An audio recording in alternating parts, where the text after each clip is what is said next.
اندر سے آوازیں صاف آ رہی تھی کیونکہ کھڑکی کے پردے ہٹے ہوئے تھے۔ میں نے کھڑکی کے سامنے آ کر اندر جھانکنے کی کوشش نہیں کی کیونکہ اس طرح کوئی بھی مجھے دیکھ سکتا تھا۔ بس کھڑکی کے ایک طرف کھڑے ہو کر کان اندر لگا دیے۔ دل کیوں نہ چاہتا ہے دل، لیکن اب کیا کیا جا سکتا ہے؟ ساری زندگی دل کی خواہشوں کے تخت تو نہیں گزاری جاتی، کچھ برداشت، کچھ صبر بھی کرنا پڑتا ہے، اور آج کل وہی کر رہی ہوں۔ اور رابعہ، یقین کرو میں ناخوش نہیں۔ میں نے ثنا کی آواز پہچان لی تھی، وہ کسی چیز کے بارے میں بات کر رہی تھی۔ پھر بھی ثنا، گھر چلانا تمہاری ذمہ داری نہیں ہے، یہ عمر کی ذمہ داری ہے، یا تمہارے سسرال والوں کی، تمہاری نہیں، اس کی دوستوں میں سے کسی نے کہا۔ میں بڑے غور سے اس کا جواب سننے لگی۔ ذمہ داری کا یہی تو مسئلہ ہوتا ہے کہ اسے کوئی اپنے سر پر لینے تیار نہیں ہوتا۔ دیکھو رابعہ، یہ تعلیم میں نے اس لیے حاصل کی تھی کہ اگر کبھی ضرورت پڑے تو اسے استعمال کروں، اور اب مجھے اس کا استعمال کرنا پڑ رہا ہے۔ عمر ایسا بندہ نہیں ہے جو اپنی ذمہ داریاں دوسروں کے کندھوں پر ڈال کر خوش ہو، نہ ہی وہ کوئی کام چور قسم کا آدمی ہے، لیکن پرابلم یہ ہے کہ ابھی اس کا بزنس تقریباً ختم ہو گیا ہے اور اچھی جاب کوئی ہے نہیں، اور میں خود بھی نہیں چاہتی کہ وہ کوئی جاب کرے۔ اگر اس نے جاب کرنی شروع کر دی تو پھر بزنس تو اسے چھوڑنا ہی پڑے گا۔ اتنی محنت سے جو اس نے ایک فرم، ایک آفس بنایا، ہو سکتا ہے وہ دوبارہ کبھی نہ بنا سکے۔ بزنس میں اچھا برا وقت تو آتا ہی ہے، ہو سکتا ہے یہ برا وقت بھی تھوڑے عرصے کے لیے ہی ہو۔ اس لیے میں نہیں چاہتی کہ صرف گھر کا خرچ چلانے کے لیے جاب کرنے پر مجبور ہو جائے۔ برا وقت اگر مل کر گزار لیں گے تو ہمارا رشتہ اتنا مضبوط ہو جائے گا کہ کوئی چیز اس پر اثر انداز نہیں ہو سکے گی۔ مجھے اس کی باتوں سے جلن ہونے لگی تھی۔ وہ ابھی بھی نا امید نہیں تھی۔ اور بچوں کے بارے میں کیا سوچا ہے؟ کیا اپنا خاندان بڑھانا نہیں ہے؟ اس دفعہ ایک دوسری آواز نے پوچھا۔ دیکھو سعدیہ، ابھی بچے پیدا کر کے کیا کرنا ہے؟ بچوں کے لیے بھی ہمارے پاس بہت وقت ہے۔ انہیں تو کم از کم اس طرح نہیں رکھ سکتے جس طرح ہم رہ رہے ہیں، پر انہیں ابھی پیدا کرنے کا کیا فائدہ؟ ویسے بھی عمر بالکل نہیں چاہتا کہ ابھی کوئی بچہ ہو۔ جب وہ چاہتا ہی نہیں تو پھر ظاہر ہے مجھے کس بات کی جلدی؟ پھر بھی ثنا، تمہاری شادی کو 2 سال سے زیادہ عرصہ ہو گیا، کیا تمہارے سسرال والے کوئی اعتراض نہیں کرتے؟ کرتے ہیں، میری ساس تانے وغیرہ بھی دیتی ہے، مگر دونوں اس کے بارے میں پہلے ہی فیصلہ کر چکے ہیں، اس لیے نہ میں پرواہ کرتی ہوں نہ عمر، اور جب عمر کو پرواہ نہیں ہے تو پھر ظاہر ہے میں کیوں پریشان ہوں گی؟ تم بہت احسار کر رہی ہو عمر کے لیے۔ عورت کو عام طور پر ایسے آثار راس نہیں آتے۔ تمہارا یہ احسار، یہ قربانیاں وہ کب تک یاد رکھے گا؟ مرد کی یادداشت بڑی کمزور ہوتی ہے ان معاملات میں، اور کیا عمر مختلف ہو سکتا ہے؟ بالکل یاد رکھے گا، کیوں نہیں یاد رکھے گا؟ میں یہ بالکل نہیں مانتی کہ مرد کے لیے قربانی دی جائے اور وہ اسے بھول جائے، اس کا کوئی صلہ نہ دے۔ یہ کیسے ہو سکتا ہے؟ جو بندہ آپ کا شوہر ہے، آپ سے محبت کرتا ہو، آپ اس کے لیے کچھ بھی کریں تو وہ اسے بھلا دے، اس کے نزدیک اس کی کوئی وقت نہ ہو، اور پھر ہم دونوں میں تو ذہنی ہم آہنگی ہے، ہمیں تو اپنی بات ایک دوسرے تک پہنچانے کے لیے بعض دفعہ الفاظ کی بھی ضرورت نہیں پڑتی۔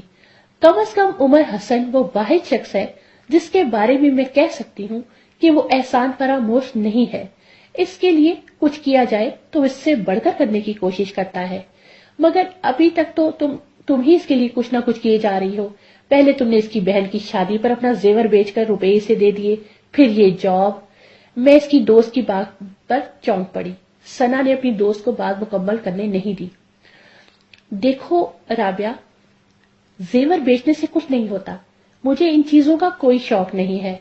پھر میں نے اپنی مرضی سے اس کی مدد کی تھی۔ اس نے مجھ سے نہیں کہا زیور کون سی چیز ہے جس کے بغیر رہا نہ جا سکے، شادی بیاہ پر ہی پہنا جاتا ہے، وہ کسی سے بھی لے کر پہنا جا سکتا ہے، جیسے میں اپنی امی سے لے کر پہن لیتی ہوں۔ جب اس گھر میں آ گئی ہوں تو اس گھر کی ہر ذمہ داری کو شیئر کرنا بھی میرا فرض ہے۔ پھر اس کی بہن اور میری بہن میں کیا فرق تھا؟ میں اتنی معمولی چیزوں کے بارے میں سوچ کر پریشان نہیں ہوتی۔ اس کے پاس جب روپیہ آئے تو دیکھ لینا وہ مجھے کیا کیا دے گا۔ اس کے لہجے میں ایک عجیب سا یقین تھا، اور یہ یقین مجھے سانپ کی طرح ڈس رہا تھا۔ یہ کس مٹی سے بنی ہوئی ہے؟ کہ اس کے گمان کبھی غلط ہوتے ہی نہیں، اس کا یقین کبھی ختم نہیں ہوتا۔ عمر حسن نہ کبھی تمہارا رہے گا نہ تمہارے لیے کچھ کرے گا، وہ پہلے بھی میرا تھا اور اب بھی میرا ہے، وہ کل بھی میرا ہی رہے گا۔ میں دیکھوں گی تم کب تک اس دل میں بسی رہو گی۔ میں اندر ہی اندر چلا رہی تھی۔ پھر میں زیادہ دیر تک وہاں کھڑی نہیں رہ سکی، میں وہاں سے خالہ کے پاس آ گئی۔ انہوں نے مجھ سے اس گفتگو کے بارے میں پوچھا تو میرے دل میں جو آیا میں نے گڑ کر خالہ کو بتا دیا۔ ان کا تیش بڑھتا ہی گیا، میں وہاں سے آ گئی تھی۔ اس شام عمر کے آنے پر خالہ نے گھر میں تماشا کھڑا کر دیا تو انہوں نے دونوں کو کھری کھری سنائی تھی۔ ثنا نے بہت انکار کیا تھا کہ اس نے اپنی فرینڈ سے خالہ کے بارے میں کوئی بات نہیں کی تھی، مگر خالہ نے ایک نہیں سنی۔ انہیں مجھ پر بلا کا یقین تھا۔ مجھے خالہ کے اس کارنامے کی تفصیل اگلے دن معلوم ہوئی تھی اور میرا دل باغ باغ ہو گیا تھا۔ دن اسی طرح گزرتے جا رہے تھے۔ عمر کے بزنس میں کوئی اضافہ نہیں ہو رہا تھا۔ اس نے کوئی پارٹ ٹائم جاب بھی کر رکھی تھی۔ ان کے گھریلو ماحول میں ویسا ہی تناؤ تھا۔ خالہ ہر بات کا ذمہ دار ثنا کو ٹھہراتی تھی، وہ اسے منحوس کہنے لگی تھی۔ میں مانتی ہوں یہ میں ہی ہوں جس نے ثنا کے معاملے میں خالہ کی پوری برین واشنگ کر دی تھی۔ اگر میں خالہ کے گھر میں اتنی آمد و رفت نہ رکھتی تو شاید خالہ کو ثنا کی کوئی اچھائی بھی نظر آ جاتی، شاید وہ ان کے دل میں کچھ جگہ بنا ہی لیتی، لیکن میں نے ایسا نہیں ہونے دیا تھا۔ بڑی ہوشیاری سے میں نے ان کے دل میں نفرت کا بیج بویا تھا اور پھر اسے مسلسل پانی دیتی رہی، یہاں تک کہ وہ ایک تناور درخت بن گیا۔ ایسا تناور درخت جسے کاٹنا اب ثنا اور عمر کے بس کا کام ہی نہیں تھا۔ شاید اب میں بھی یہی چاہتی تھی کہ اس درخت کو گرا نہیں سکتی، لیکن میں اسے گرانا چاہتی بھی نہیں تھی۔ اس کے سائے تلے تو مجھے بیٹھنا تھا۔ ان دنوں خالہ نے ان دونوں کا جینا دوبر کر دیا تھا۔ ثنا آفس سے گھر آتی اور کسی نہ کسی بات پر خالہ کو ہی ہنگامہ شروع کر دیتی۔ میں بعض دفعہ اس کی برداشت پر حیران ہوتی تھی۔ اس میں صبر کا مادہ میری توقع سے کچھ زیادہ ہی تھا۔ وہ خالہ کی باتیں سرخ چہرے کے ساتھ سنتی رہتی، لیکن بعض دفعہ اس کی آنکھوں میں آنسو آ جاتے، مگر وہ پھر بھی چپ ہی رہتی تھی۔ پھر جب رات کو عمر گھر آتا تو خالہ نے پھر کوئی تماشا تیار رکھا ہوتا۔ وہ بلند آواز سے بولتی جاتی، اپنی قسمت کے رونے روتی، ثنا کو گالیاں دیتی، عمر کو بیوی کی کمائی کھانے اور اس کے غلام بن جانے کے تانے دیتی، لوگوں کے بیٹوں کی فرما برداری، محنت اور کاروبار میں ترقیوں کے قصے سناتی، پھر رونا شروع کر دیتی۔ جب میں وہاں ہوتی تو میں نے تسلی دینے لگتی۔ عمر زرد چہرے کے ساتھ سر جھکائے یہ سب سنتا اور پھر باہر نکل جاتا۔ میرا دل کٹنے لگتا۔ میں اسے تکلیف تو نہیں دینا چاہتی، میں سوچتی اور صرف سوچتی اگلی بار پھر کوئی ایسی ہی بات ہوتی، پھر وہی جھگڑا، وہی ہنگامہ، وہی تماشا اور وہی خاموشی۔ پھر ایک دن پتا چلا کہ عمر نے چچا سے ان کی گریجویٹی کی رقم مانگی ہے تاکہ وہ اپنے کاروبار میں لگا سکے۔ چچا نے صاف انکار کر دیا تھا۔ ہم لوگوں نے اس سے کہہ دیا کہ اب اسے رقم نہیں دے سکتے، آخر اسے پہلے بھی تو بزنس شروع کرنے کے لیے روپے دیے تھے۔ ان سے اس نے کون سا تیر مار لیا جو وہ اب چاہتا ہے؟ پھر ہماری باقی اولاد بھی ہے، ان کا حق ہم کیوں مارے؟ جو تھوڑا بہت روپیہ ہے وہ یہی تو ہے۔ اس سے یاسمین کی شادی کرنی ہے اور انصر کو بھی کوئی کاروبار کرانا ہے۔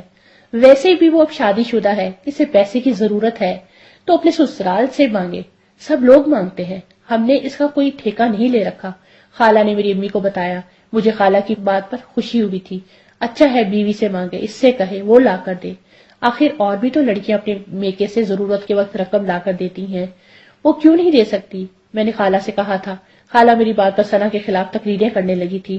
مجھے ان کی تقریر میں دلچسپی نہیں تھی، مجھے دلچسپی تھی تو صرف اس بات کی کہ میں عمر کا رد عمل دیکھنا چاہتی تھی۔ اس کی خاموشی آخرکار ٹوٹ ہی گئی تھی۔ خالہ کی اس تجویز پر بلا کا ہنگامہ برپا ہوا تھا۔ اسے ان سے جو شکایتیں تھی وہ اس دن اس نے کر دی تھی، ان کے رویے کے بارے میں، ان کی باتوں کے بارے میں، ان کی سوچ کے بارے میں، ثنا سے ان کے سلوک کے بارے میں۔ پچھلے 2-2.5 سال کا غبار آخر باہر آ ہی گیا تھا۔ جواب میں خالہ بھی چپ نہیں رہی تھی۔ انہوں نے اسے کہہ دیا تھا کہ اگر وہ وہاں خوش نہیں تو بیوی کو لے کر چلا جائے، لیکن وہ نہیں جائے گا۔ یہ بات خالہ بھی جانتی تھی، کہیں جانے کے لیے، کہیں رہنے کے لیے روپے کی ضرورت ہوتی ہے، اور اس کے پاس کیا تھا؟ لیکن یہ ضرور ہوا کہ اس کا دل خالہ کی طرف سے اور بدگمان ہو گیا۔ میں ہر بات پر غور کرتی رہتی تھی، پھر اس کے مطابق اپنے مہرے آگے بڑھاتی تھی۔ پھر پتہ نہیں کیا ہوا، لیکن مجھے لگنے لگا کہ ثنا مجھے بے حد ناپسند کرتی ہے۔ شاید اسے شک ہو گیا تھا کہ میں خالہ کو کچھ نہ کچھ سکھاتی رہتی ہوں۔ مجھے اس کی ناپسندیدگی کی کوئی پرواہ نہیں تھی۔ یہ گھر خالہ کا تھا، اس کا نہیں، اور مجھے وہ کسی طور پر وہاں آنے جانے سے منع نہیں کر سکتی تھی۔ مجھے دیکھ کر اس کے چہرے پر عجیب سا رنگ لہرا جاتا۔ وہ جن نظروں سے مجھے دیکھتی تھی وہ بعض دفعہ مجھے خوفزدہ کر دیتی تھی۔ بے تاثر، سرد، گہری سلاخوں کی طرح دل میں اتر جانے والی نظریں۔ مگر میں نے خود پر قابو پانا سیکھ لیا تھا۔ اس سے ڈر جاؤں گی تو یہ جنگ کیسے جیتوں گی؟ میں ہر بار خود کو یقین کی رسی تھما دیتی۔ پھر خالہ سے پتا چلا کہ ثنا نے اپنے جہیز کی تقریباً ساری قیمتی چیزیں بیچ دی تھی۔ فریج، ٹی وی، وی سی آر، ڈیک، فرنیچر، تقریباً ہر چیز۔ میں نے اس سے اس بارے میں پوچھا تو چڑیل کہنے لگی، امی آپ ہی نے تو کہا تھا کہ مجھے اس کی مدد چاہیے، تو میں عمر کی مدد کر رہی ہوں۔ میکے میں بھی کچھ لینے نہیں جاؤں گی کیونکہ ان پر میرا جتنا حق تھا وہ ادا کر چکے ہیں۔ پھر میں ان سے کچھ مانگ کر اپنے شوہر اور سسرال کو چھوٹا کرنا نہیں چاہتی۔ ہاں، میری ہر چیز عمر کی ہے، ان چیزوں پر اس کا حق ہے، اسے ضرورت ہے، اور میں ان چیزوں کو بیچ کر اس کی ضرورت پوری کروں گی۔ یہ چیزیں رشتوں سے بڑھ کر نہیں ہوتی۔ میرا دل چاہا میں اس کے منہ پر جوتا کھینچ ماروں۔ شوہر پر چیزوں پر حق ہے، سسرال والوں کا نہیں۔ یہ پڑھی لکھی لڑکیاں بڑی مکار اور فریبی ہوتی ہیں، انہیں شوہروں کو پھانسنے اور پھانسے رکھنے کے 100 طریقے آتے ہیں۔ خالہ مجھے بتا رہی تھی اور میرا دل جل رہا تھا۔ اللہ کرے تو مر جائے ثنا، اللہ کرے تو مر جائے۔ میرے دل سے بد دعائیں نکل رہی تھی۔ کتنے خنجر گاڑے گی میرے سینے میں، اور کتنے خنجر گاڑے گی۔ اس سے میری نفرت میں اور اضافہ ہو گیا تھا۔ عمر سے عشق اتنا ہی بڑھ گیا تھا۔ خالہ نے بتایا تھا کہ اس نے 50,000 کی کوئی کمیٹی ڈالی ہوئی تھی اور اس نے وہ بھی عمر کو دے دی تھی۔ عمر نے جاب چھوڑ دی تھی، پتہ نہیں ان دنوں وہ کہاں کہاں گھومتا رہتا تھا۔ عجیب حلیہ ہو گیا تھا اس کا، اسے کسی چیز کی ہوش ہی نہیں تھی سوائے اپنے بزنس کے۔ بعض دفعہ وہ ساری رات باہر رہتا، بعض دفعہ وہ 2-3 دن گھر کے بعد آتا، اور پھر پتہ نہیں کیا ہوا، مگر اس کا بزنس ایک بار پھر ٹھیک ہونے لگا تھا۔ ایک بار پھر سے اسے آرڈر ملنے لگے تھے، اور ہر نئے آرڈر کی خبر میرے دل کی ایک دھڑکن کو کم کر دیتی۔ روپیہ نہیں آنا چاہیے اس کے پاس، روپیہ نہیں آنا چاہیے۔ روپیہ آئے گا تو یہ اور ثنا، میں کچھ آگے نہیں سوچ پاتی، میرا دل ڈوبنے لگتا۔ کیا کروں اللہ، میں کیا کروں؟ جو کچھ پہلے کی طرح ہو جائے۔ خالہ اپنی باتیں کہے جاتی، میں اپنے منصوبے بناتی رہتی، مگر بعض دفعہ منصوبے بھی کام نہیں آتے، کچھ بھی کام نہیں آتا، بس وہی ہوتا ہے جو خدا چاہتا ہے۔ عمر کے ساتھ بھی یہی ہوا تھا۔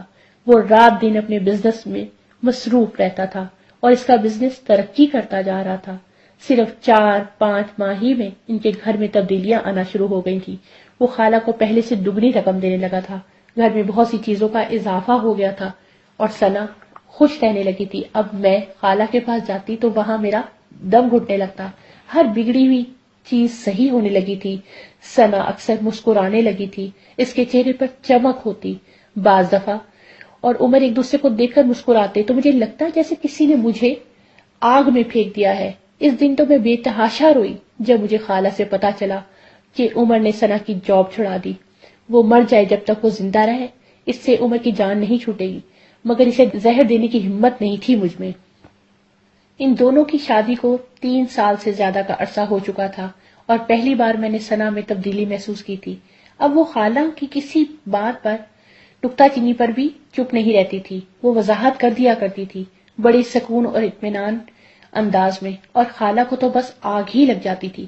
اگر وہ شروع سے اسی طرح اپنی پوزیشن کلیئر کرتی ہوتی تو شاید خالہ یہ سب اتنا کو برا نہ لگتا، مگر اب انہیں لگتا تھا کہ وہ ان سے بحث کرنے لگی ہے۔ میں مانتی ہوں خالہ کو اس طرح سوچنے پر بھی میں نے ہی مجبور کیا۔ میں خالہ سے کہتی رہتی تھی کہ اب عمر کے پاس روپیہ آنا شروع ہو گیا ہے، اب وہ اسے کبھی نہیں رہنے دے گی، وہ آپ سے فضول بکواس کرتی رہے گی، کیونکہ اسے یہ لگتا ہے کہ آپ لوگ اس کے شوہر کی کمائی کھا رہی ہیں۔ میں خالہ کو اس طرح کی باتوں سے خوب بھڑکا دیا کرتی۔ وہ ثنا سے پہلے سے بھی زیادہ جھگڑنے لگی تھی اور میں پرسکون ہونے لگی تھی۔ اچھا تھا کہ یہ تماشا اسی طرح جاری رہتا۔ پھر مجھے پتا چلا کہ ثنا میرے آنے پر اعتراض کرنے لگی تھی۔ میں خالہ کے سامنے خوب روئی تھی اور خالہ نے بھی مجھے گلے لگا کر خوب آنسو بہائے تھے۔ جب تک میں زندہ ہوں کسی کی مجال نہیں جو تمہیں یہاں آنے سے روک سکے۔ پھر یہ چڑیل کیا کر لے گی؟ انہوں نے مجھے تسلی دی تھی. وہ یہ یقین دہانی نہ بھی کراتی تب بھی میں جانتی تھی کہ مجھے وہاں آنے سے کوئی نہیں روک سکتا. خالہ کی بدگمانیاں ثنا سے اور بڑھ گئی تھی. عمر بہت مصروف رہتا تھا، رات کو بہت لیٹ آتا اور صبح بہت جلد چلا جاتا. خالہ کو اس سے شکوے شکایتوں کا موقع کم ہی ملتا اور یہ غبار پھر وہ ثنا پر برس کر نکالتی تھی. اس شام بھی میں خالہ کے گھر پر تھی جب ثنا کی امی اور ممانی آئی ہوئی تھی. ثنا کی چھوٹی بہن اس کی ممانی اس کے گھر بھی آئی ہوئی تھی. وہ دونوں ڈرائنگ روم میں بیٹھنے کی بجائے صحن میں خالہ کے پاس آ کر بیٹھ گئی تھی. ثنا کچن میں چائے بنا رہی تھی. ثنا کی امی بار بار خود ہی خالہ کو مخاطب کرتی اور کوئی نہ کوئی بات شروع کر دیتی، جبکہ خالہ بڑی بیزاری سے صرف ہوں ہاں کرتی جا رہی تھی. پھر پتہ نہیں کیا ہوا، لیکن ثنا کی امی کی کسی بات پر خالہ نے ثنا کی برائیاں شروع کر دی. اس کی امی کچھ گنگ سی ہو گئی. ثنا کی ممانی نے صورتحال کو قدرے بہتر کرنے کی کوشش کی. ثنا اور اس کے بہنوں کی تعریفیں شروع کر دی. خالہ تو پھر جیسے پھٹی گئی. ایسا بھی کوئی گن نہیں ہے اس میں. وہ ایک بدزبان، بے لحاظ اور بدتمیز لڑکی ہے. میری جگہ اگر کوئی اور عورت ہوتی تو اب تک اسے دھکے دے کر گھر سے نکال چکی ہوتی. ایک بچہ تک تو وہ پیدا نہ کر سکی اور عمر کی شادی کو 3.5 سال ہونے والے ہیں. یہ تو ہمارا حوصلہ ہے کہ ہم پھر بھی اسے یہاں برداشت کر رہے ہیں، ورنہ لوگ تو 1 سال میں ایسی عورت کو فارغ کر کے گھر بھیج دیتے ہیں. یہ تو عمر کا ہی دماغ خراب ہے جس نے اب تک رکھا ہوا ہے، ورنہ اس سے اب بھی لڑکیوں کی کوئی کمی نہیں ہے. ایک سے ایک اچھی لڑکی مل سکتی ہے اسے. میں سر جھکائے ایک کرسی پر بیٹھے خالہ جی کی باتیں سن رہی تھی. ثنا کی امی اور ممانی بالکل گمسم بیٹھی تھی. وہ ایک لفظ نہیں کہہ رہی تھی. شاید انہیں خالہ سے سننے کی توقع ہی نہیں تھی. کچھ دیر تک اسی حالت میں بیٹھے رہنے کے بعد وہ کچھ کہے بغیر اٹھی اور چلی گئیں. انہوں نے چائے بھی نہیں پی تھی. ثنا ان سب باتوں سے بے خبر تھی. اس نے جب یہ سب سنا اپنی امی اور ممانی کے سامنے وہ بالکل چپ رہی تھی، لیکن ان کے جاتے ہی وہ تیر کی طرح خالہ کے پاس آئی تھی. آپ کو یہ حق کس نے دیا کہ آپ میری ماں سے میرے بارے میں ایسی باتیں کریں؟ اس کی آواز نیچی تھی لیکن لہجہ تلخ تھا. پہلی دفعہ میں نے اسے خالہ سے اس انداز میں بولتے سنا تھا. خالہ اس کے سوال پر بھڑک اٹھی. جو سچ ہے وہ تو میں کہوں گی، چاہے کسی کو کڑوا لگے. تمہاری ماں سے بھی میں نے سچ ہی کہا، تھوڑا سچ اپنے بارے میں بھی کہہ دیتی. اس نے کافی بدتمیزی سے کہا، جو میں نے بڑی دلچسپی سے اس کے سرخ چہرے کو دیکھا. نہیں، اگر اتنا خوف تھا تو اپنی ماں کو یہاں بلایا کیوں؟ یہاں جو آئے میں اسے تمہاری اصلیت تو ضرور بتاؤں گی. کیا اصلیت ہے میری؟ پہلے آپ مجھے بتائیں. مجھ سے فضول بکواس کرنے کی ضرورت نہیں ہے. اس قسم کی زبان درازی تمہاری ماں برداشت کرتی ہوگی، میں نہیں. خالہ اس کی بات پر مزید گرم ہو گئی تھی. میری بات نے مجھے یہی ایک چیز تو نہیں سکھائی جس کی سزا میں آج تک بھگت رہی ہوں. میں نے آپ کی بہت عزت کرنے کی کوشش کی تھی، مگر کچھ لوگ عزت کے قابل ہوتے ہی نہیں. تمہاری ماں عزت کے قابل ہے؟ میری ماں کے بارے میں بات نہ کریں. وہ دوسروں کی زندگیاں آپ کی طرح جیرن نہیں کرتی، آپ کی طرح لوگوں کے سامنے اپنی داستانیں لے کر نہیں بیٹھتی. اس کا ہر جملہ میری خوشی میں اضافہ کر رہا تھا. تو خدا خدا کر کے یہ کفر اٹھ ہی گیا تھا. کیوں نہ بتاؤں تمہارے بارے میں لوگوں سے؟ کیوں نہ کہوں تم بانجھ ہو؟ تم نے اس گھر میں بربادی کے علاوہ اور دیا ہی کیا ہے؟ خالہ یکدم چیخنے لگی تھی. مجھ سے اس قسم کی بات نہ کریں، میں اب برداشت نہیں کروں گی. برداشت نہیں کر سکتی تو جاؤ، دفع ہو جاؤ. اپنی منحوس شکل لے کر غائب ہو جاؤ. پھر یہاں کھڑی کیوں ہو؟ میں کیوں جاؤں یہاں سے؟ یہ میرے شوہر کا گھر ہے، وہ لایا تھا مجھے یہاں پر. وہ کہے گا تو جاؤں گی، آپ کے کہنے پر نہیں. یہ تمہارے شوہر کا نہیں، میرے شوہر کا گھر ہے، ان کے نام ہے. تمہارے شوہر کی ابھی اتنی اوقات کہاں کہ ایک کمرہ بھی بنا سکے؟ خالہ بھی اتنی ہی بلند آواز سے چلا رہی تھی. میں نے اس موقع پر تھوڑا ڈرامہ ضروری سمجھا. میں نے خالہ کو چپ کروانے کی کوشش کی. خالہ آپ چھوڑیں، دفع کریں، آپ کیوں اپنا دل دکھاتی ہیں؟ میں نے خالہ سے کہا تھا اور وہ میری بات پر بھڑک اٹھی تھی. یہ میرا اور ان کا معاملہ ہے، تم کون ہوتی ہو دخل اندازی کرنے والی؟ تمہیں کوئی حق ہی نہیں ہے درمیان میں بولنے کا، بلکہ تمہیں اس وقت یہاں ہونا بھی نہیں چاہیے. تم جاؤ یہاں سے، یہ میرا اور ان کا معاملہ ہے، تمہارا اور میرا نہیں. اس نے بڑے ترش انداز میں اچانک مجھ سے کہا. مجھے توقع نہیں تھی کہ وہ مجھے یوں جھڑک دے گی. یہ میری خالہ ہے، میں بھی ان سے بات کر رہی ہوں، تم سے نہیں، اور تم مجھے اس گھر سے نہیں نکال سکتی. یہ تمہارا نہیں، میری خالہ کا گھر ہے. میں نے بھی اسے اسی طرح جواب دیا تھا. وہ میری بات پر اور مشتعل ہو گئی تھی. فساد کی جڑ تم ہی ہو، یہ سب باتیں تم ان کے کانوں میں ڈالتی ہو. اگر تم یہاں نہ آؤ تو اس گھر میں کوئی جھگڑا نہ ہو۔ اس کی بات سن کر میری آنکھوں میں نمی آ گئی تھی۔ دل میں نے سوچا تھا کہ کمبخت نے صحیح اندازہ لگایا ہے، مگر بہت دیر سے میں نے خالہ کی طرف دیکھا اور میری آنکھوں سے آنسو ٹپکنے لگے۔ مجھے اس کے لیے خاصی محنت کرنی پڑی تھی۔ خالہ نے یکدم اسے سلواتیں سنانا شروع کر دی تھی، مگر وہ بھی بڑی ثابت قدمی سے اپنے مطالبے پر جمی رہی کہ میں وہاں سے چلی جاؤں۔ ایک ہنگامہ سا برپا ہو گیا تھا، تبھی اچانک عمر آ گیا تھا۔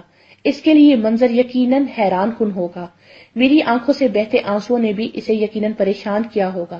کیا ہوا ہے؟ اس نے کافی حیرانگی سے پوچھا تھا۔ کچھ نہیں ہوا، بس میں یہ چاہتی ہوں کہ شمائلہ یہاں سے چلی جائے اور دوبارہ یہاں کبھی نہ آئے۔ وہ اس کی بات پر مزید حیران ہوا اور میں نے اپنے آنسو کی رفتار میں اور اضافہ کر دیا تھا۔ ثنا کہتی ہے کہ اس گھر میں سارے جھگڑے کی وجہ میری وجہ سے ہوتے ہیں۔ میں فساد کی جڑ ہوں، مجھے یہاں سے نکال دینا چاہیے، حالانکہ میں تو صرف خالہ کے لیے آتی ہوں۔ ثنا کی بجائے میں نے اس سے کہا تھا۔ ثنا، یہ سب تم نے کہا ہے؟ اسے یقین نہیں آ رہا تھا، شاید اسی لیے اس نے ثنا سے پوچھا تھا۔ ہاں، میں نے کہا تھا، اور پھر کہتی ہوں، اس سے کہو کہ ہمارے گھر سے چلی جائے۔ وہ اب بھی پہلے ہی کی طرح بات کر رہی تھی۔ احمقانہ باتیں مت کرو اور کمرے میں جاؤ، اس نے اسے جھڑک کر کہا، مگر ثنا پر کوئی اثر نہیں ہوا تھا۔ میں یہاں سے نہیں جاؤں گی، کسی قیمت پر یہاں سے نہیں جاؤں گی۔ پہلے اسے یہاں سے نکالو، پھر میں یہاں سے جاؤں گی۔ وہ اپنی ضد پر قائم تھی۔ اس کی بات پر خالہ نے ایک بار پھر بولنا شروع کر دیا تھا۔ ثنا بھی چپ نہیں رہی تھی۔ خالہ جس قدر بلند آواز سے بول رہی تھی، وہ ان سے بھی بلند آواز میں بات کر رہی تھی۔ عمر کچھ دیر ان دونوں کو چپ کروانے کی کوشش کرتا رہا، مگر دونوں میں سے کوئی بھی اس کی بات نہیں سن رہا تھا۔ وہ جھنجلا گیا اور اس نے بلند آواز میں ثنا سے کہا، بس ثنا، اب چپ ہو جاؤ، میں تمہارے منہ سے مزید کچھ سننا نہیں چاہتا۔ میں چپ نہیں کروں گی، اس نے اب بھی اتنی بلند آواز میں کہا کہ اس کے لہجے میں عمر جیسے ٹھنڈے آدمی کو بھی مشتعل کر دیا تھا۔ میں تم سے کہہ رہا ہوں کہ تم اپنی زبان بند کر لو، وہ چلایا تھا۔ کیوں؟ میں ہی کیوں اپنی زبان بند رکھوں؟ تمہاری امی کیوں نہیں؟ ہر چیز کی ایک حد ہوتی ہے۔ اتنے سال سے میں کیا کرتی آ رہی ہوں؟ خاموشی، خاموشی، بس خاموشی۔ کیا میں جانور ہوں؟ لیکن اب میں برداشت نہیں کروں گی۔ تم اگر مجھے چپ کروانا چاہتے ہو تو اس گھر میں شمائلہ کا آنا جانا بند کر دو۔ شمائلہ یہاں بچپن سے آ رہی ہے، اب بھی آتی رہے گی، تمہیں اس پر کوئی اعتراض نہیں ہونا چاہیے، عمر نے تیز آواز میں سے کہا، اور خوشی کی ایک لہر میرے اندر دوڑ گئی۔ ہاں، تم کیوں چاہو گے کہ وہ یہاں آنا بند کرے؟ تمہارے لیے تو آتی ہے وہ۔ اس کی بات پر وہ بے حد حیران نظر آیا، پھر اس کا چہرہ سرخ ہو گیا تھا۔ میں نے پھوٹ پھوٹ کر رونا شروع کر دیا تھا۔ ثنا، تمہارا ذہن بے حد گھٹیا ہے اور تمہاری سوچ اتنی ہی گندی۔ میں نے تمہیں بہت غلط سمجھا تھا، تم بہت عام سی لڑکی ہو، تم میں ایسا کچھ بھی نہیں تھا کہ میں تم سے شادی کرتا۔ عمر کے کہے گئے ہر لفظ نے میرے کانوں میں امرت گھول لیا تھا۔ مجھے ثنا کی آنکھوں میں بلا کی بے یقینی نظر آئی، شاید اسے یقین نہیں آ رہا تھا کہ یہ سب عمر نے کہا ہے۔ کچھ دیر اسی طرح گمسم رہنے کے بعد اس نے ایک بار پھر بولنا شروع کر دیا تھا، میں گھٹیا نہیں، تم گھٹیا ہو، یہ گھٹیا ہے، اور میں پھر کہوں گی، بار بار کہوں گی، اسے یہاں سے نکالو، اس سے کہو کہ یہ یہاں سے چلی جائے۔ یہ نہیں جائے گی، تم چلی جاؤ، تم نکل جاؤ یہاں سے۔ وہ اس کی بات پر دھاڑا تھا۔ تم مجھے یہاں سے جانے کو کہہ رہے ہو، اس کے لیے؟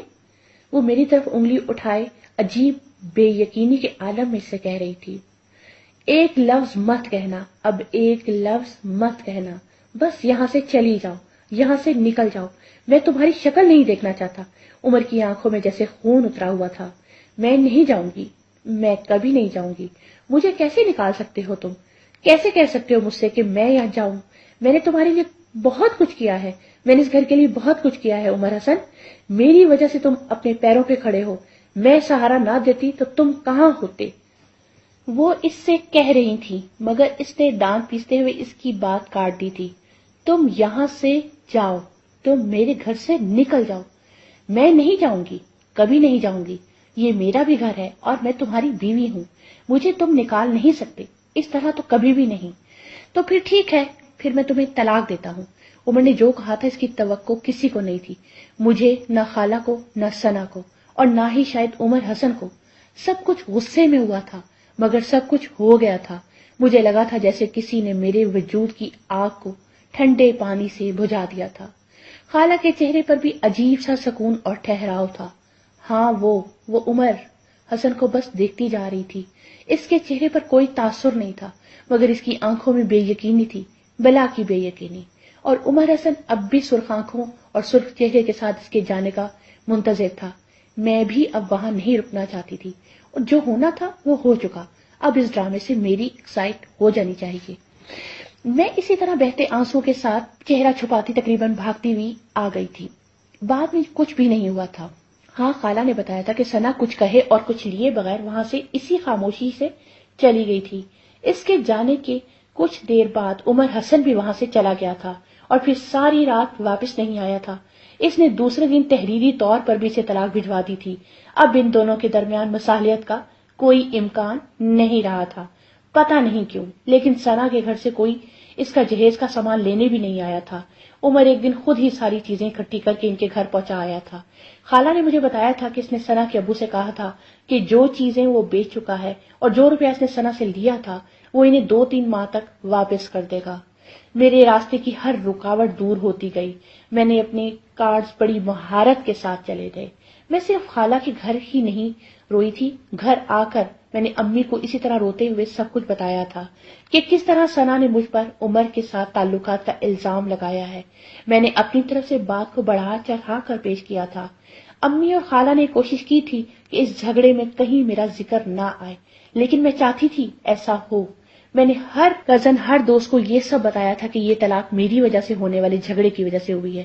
میں چاہتی تھی کہ ہر جگہ میرا نام عمر حسن کے ساتھ آئے، ہم دونوں کی بدنامی ہو اور پھر امی مجھے اس سے بیاہ دیں، اور شاید اس سب کے بغیر عمر حسن بھی مجھ سے شادی نہ کرتا۔ ویسے ہی ہوا تھا جیسے میں نے چاہا تھا۔ 2-3 ماہ میں پورا محلہ اور پورا خاندان ہمارے رشتے کے بارے میں چمنگوئیاں کرنے لگا تھا۔ میں نے خالہ کے گھر جانا چھوڑ دیا تھا۔ میں ظاہر کرنا چاہتی تھی کہ ثنا کی وجہ سے میں بدنام ہو گئی ہوں، میری زندگی برباد ہو گئی ہے۔ خالہ بھی مجھ سے شرمندہ تھی۔ وہ جب بھی آتی ان کے سامنے میں پیروں روتی، ان کے سامنے اپنی قسمت کی دہائیاں دیتی۔ ان کے دل کا بوجھ اور بڑھ جاتا۔ انہوں نے عمر حسن کی طرف سے بھی مجھ سے معافی مانگی تھی۔ وہ شرمندہ تھا کہ اس کی بیوی کی وجہ سے میرے خلاف لوگوں میں اس قسم کی باتیں ہو رہی ہیں۔ امی بڑی محنت سے دن رات میرے رشتے کی تلاش میں مصروف تھی۔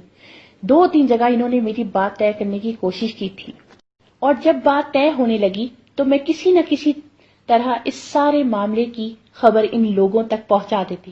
نتیجہ ان کی انکار کی صورت میں ہوتا۔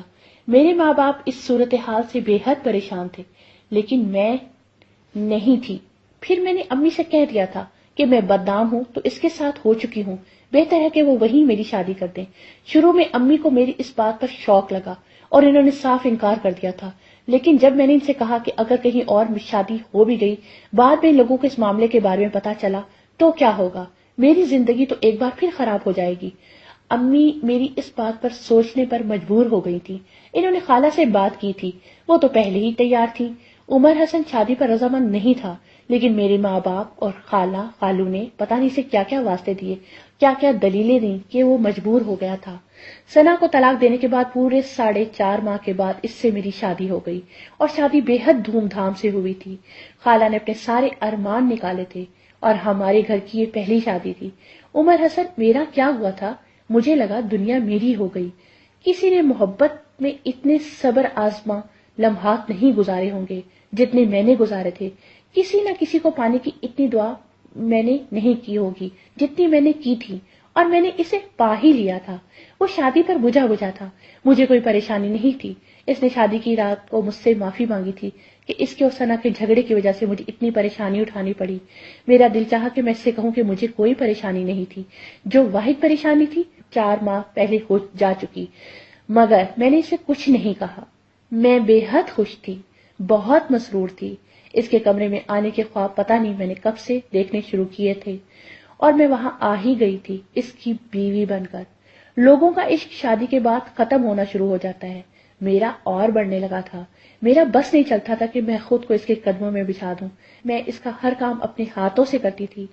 وہ اگر دن کو رات کہتا تو میں بھی رات ہی کہتی۔ بس میں یہ چاہتی تھی کہ اسے کبھی بھی ایک لمحے کے لیے ثنا یاد نہ آئے، وہ اس کے بارے میں نہ سوچے، وہ کہیں میرا اور اس کا موازنہ نہ کرے۔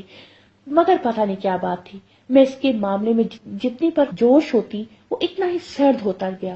کزن کی حیثیت سے وہ مجھ سے جتنی باتیں کیا کرتا تھا اب اتنی گفتگو بھی نہیں کرتا تھا، بس خاموش رہتا تھا۔ اس کی خاموشی سے میرا دل ڈوبنے لگتا، عجیب طرح کے وہم میرے دل میں آنے لگتے، کہیں یہ ثنا کے بارے میں تو نہیں سوچ رہا، کہیں سے وہ دوبارہ سے یاد تو نہیں آ رہی۔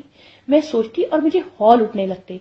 میں نے اس گھر میں ثنا کی ہر نشانی ختم کر دی تھی، اپنے بیڈ روم کی کلر سکیم بدلوا دی تھی، گھر کے ہر کمرے کی ڈیکوریشن بدل دی تھی، ہر وہ چیز جس کے بارے میں مجھے علم تھا کہ یہ ثنا خرید کر لائی تھی وہ میں نے اٹھا کر بیچ دی تھی یا پھینک دی تھی۔ میری شادی کو 6-7 ماہ گزر گئے تھے جب مجھے پتا چلا کہ ثنا کی بھی شادی ہو گئی ہے۔ اس خبر نے ایک عجیب سا سکون دیا تھا، ایک عجیب سا تحفظ اور خوشی کا احساس ہوا تھا مجھے۔ میں کسی کا بھی برا نہیں چاہتی تھی، میں ثنا کے برا بھی نہیں چاہتی تھی، لیکن مصیبت یہ تھی کہ وہ عمر حسن کی زندگی میں آ گئی تھی جو میری زندگی تھا، اور اب جب وہ اس کی زندگی سے نکل گئی تھی تو مجھے اس سے کوئی شکوہ نہیں رہا تھا۔ میری خواہش تھی کہ اس کی بھی کسی اچھی جگہ شادی ہو جائے اور وہ بھی خوش رہے، اور اب اس کی شادی کی خبر نے مجھے پرسکون کر دیا تھا۔ بہت دنوں تک میں عمر حسن کے چہرے کو بڑے غور سے دیکھتی رہی۔ میں اس کے چہرے پر پتہ نہیں کیا ڈھونڈنا چاہتی تھی۔ میں دیکھنا چاہتی تھی کہ ثنا کی شادی سے کہیں وہ پریشان تو نہیں، مگر میں اس کے چہرے پر کچھ بھی تلاش نہیں کر پائی۔ وہ ویسا ہی تھا جیسا پہلے تھا، افسردہ، خاموش، کسی تیسرے احساس کا اظہار نہیں تھا، نہ چہرے پر نہ باتوں میں۔ میں مطمئن ہو گئی تھی، سب کچھ ٹھیک ہو جائے گا۔ میں خود کو تسلیاں دیتی رہتی۔ جب سے میں عمر کے گھر آئی تھی اس کا کاروبار پھیلتا ہی گیا تھا، روپیہ بارش کی طرح ہم پر برس رہا تھا۔ خالہ ہر ایک سے کہتی کہ میں ان کے گھر کے لیے بہت خوش قسمت ثابت ہوئی ہوں، میری وجہ سے گھر میں روپیہ آ رہا ہے، میری وجہ سے کاروبار ترقی کر رہا ہے۔ میں ان کی باتوں پر بے حد مسرور ہوتی، مجھے بے حد فخر ہوتا۔ ہاں، یہ سب میری وجہ سے ہے، میں یہاں نہیں تھی تو یہاں کیا تھا، مگر اب میں ہوں تو سب کچھ ہے۔ میں دل ہی دل میں سوچتی، اور یہ کوئی خوش فہمی نہیں تھی، اس کا کاروبار دن دگنی اور رات چگنی ترقی کر رہا تھا۔ اس کا ثبوت وہ بڑی بڑی رقوم تھی جو وہ مجھے اور خالہ کو خرچ کرنے کے لیے دیا کرتا تھا۔ کم از کم اس معاملے میں بھی مجھے اس سے کوئی شکایت نہیں تھی۔ شادی کے بعد اس نے کبھی مجھے کسی چیز کی تنگی کا شکار نہیں ہونے دیا تھا۔ مجھے شروع سے ہی روپیہ پانی کی طرح بہانے کی عادت تھی، اور میری یہ عادت شادی کے بعد بھی قائم رہی۔ وہ مجھے جتنے روپے دیتا میں ایک بار شاپنگ پر جاتی اور خرچ کر آتی، پھر میں اسے اور روپے مانگتی، وہ اور ایک لفظ کہے بغیر میرا مطالبہ پورا کر دیتا۔ اس نے کبھی مجھ سے نہیں پوچھا تھا کہ میں اتنے روپوں کا کیا کرتی ہوں۔ میں خود ہی اپنا ہر لباس، ہر نیا زیور بڑے شوق سے اسے دکھاتی، اور وہ کسی دلچسپی کے بغیر اسے دیکھتا اور میرے پوچھنے پر سرسری انداز میں تعریف کر دیتا۔ میرے لیے یہ بھی کافی تھا۔ میں ہر وقت خود کو سجا سنوار کر رکھتی تھی۔ میں جانتی تھی کہ عمر حسن کو سادگی پسند ہے، اسے زیادہ میک اپ اور بھاری بھرکم بھڑکیلے لباس پسند نہیں ہیں، لیکن یہ سب مجھے پسند تھا، اور خالہ بھی یہی چاہتی تھی کہ میں خوبصورت ہوں اور مجھے سج سنور کر رہنا چاہیے۔ اس طرح میں اس کے دل میں اپنی جگہ بنا لوں گی۔ عمر نے بھی کبھی مجھے اس سے نہیں روکا، نہ ہی اس نے کبھی مجھ سے کہا کہ اسے یہ سب پسند نہیں، بس وہ مجھے سراہتا نہیں تھا، مگر میں خود ہی اس سے پوچھتی رہتی کہ میں کیسی لگ رہی ہوں، اور وہ کہہ دیتا اچھی لگ رہی ہو، اور میں اس کی بات پر جیسے ہواؤں میں اڑنے لگتی۔ ان دنوں زندگی بے حد خوبصورت تھی، میں ماں بننے والی تھی، اور مجھے یقین تھا کہ میرا بچہ عمر کو بھی بدل دے گا، اس کی خاموشی توڑ دے گا۔ میرے ہاں شادی کے 1.5 سال بعد بیٹی پیدا ہوئی، لیکن عمر کی خاموشی نہیں ٹوٹی۔ وہ بیٹی سے محبت کرتا تھا، اسے بے تحاشا چیزیں لا کر دیتا تھا، اسے گود میں بھی اٹھا لیتا تھا، لیکن پھر بھی وہ افسردگی ختم نہیں ہوتی تھی جس نے اس کے وجود کو گھیرا ہوا تھا۔ مگر اب میں مطمئن تھی، میری پوزیشن اولاد ہونے کے بعد بہت مضبوط ہو چکی تھی۔ مجھے اب کوئی اس گھر سے ثنا کی طرح نہیں نکال سکتا تھا۔ عمر ویسے بھی اب بہت مصروف رہنے لگا تھا کیونکہ وہ فیکٹری بنوا رہا تھا، اس کے پاس فرصت اب بہت کم ہوتی۔ آہستہ آہستہ وقت گزرتا جا رہا تھا۔ خالہ سے بھی میرے تعلقات اتنے خوشگوار نہیں تھے۔ کچھ عرصہ تک تو انہوں نے میرے بڑے ناز اور لاڈ اٹھائے تھے، مگر انہیں میری بہت سی باتوں پر اعتراض ہونے لگا تھا۔ میں بازاروں میں بہت جاتی ہوں، میں گھر کے معاملات میں ان کی رائے نہیں لیتی، میں کہیں جانے سے پہلے ان سے اجازت نہیں لیتی، میں اپنے گھر اتنے چکر کیوں لگاتی ہوں، میں بہت فضول خرچ ہوں، میں گھر کے کاموں کو ہاتھ نہیں لگاتی، میرے مزاج آسمان پر رہتے ہیں۔ میں نے عمر کو ان سے بالکل جدا کر دیا ہے، وہ ان کے پاس آ کر بیٹھتا ہی نہیں۔ کوئی ایک شکایت نہیں تھی انہیں مجھ سے، انہیں تو بس شروع سے بولنے کی عادت تھی۔ یہ عادت اب کیسے چھوٹ جاتی؟ مگر میں کوئی ثنا نہیں تھی جو زبان پر ٹیپ لگا کر پھرتی۔ پھر جب میرے شوہر کو میری کسی بات پر اعتراض نہیں تھا تو وہ اعتراض کرنے والی کون ہوتی تھی؟ عمر کو میں نے ان سے جدا نہیں کیا تھا، وہ خود ان کے پاس نہیں بیٹھتا تھا، پھر میں اسے کیسے پکڑ پکڑ کے ان کے پاس بٹھاتی؟ اور یہ اچھا ہی تھا، ان کے پاس بیٹھ کر اس نے کیا سننا تھا؟ میری شکایتیں۔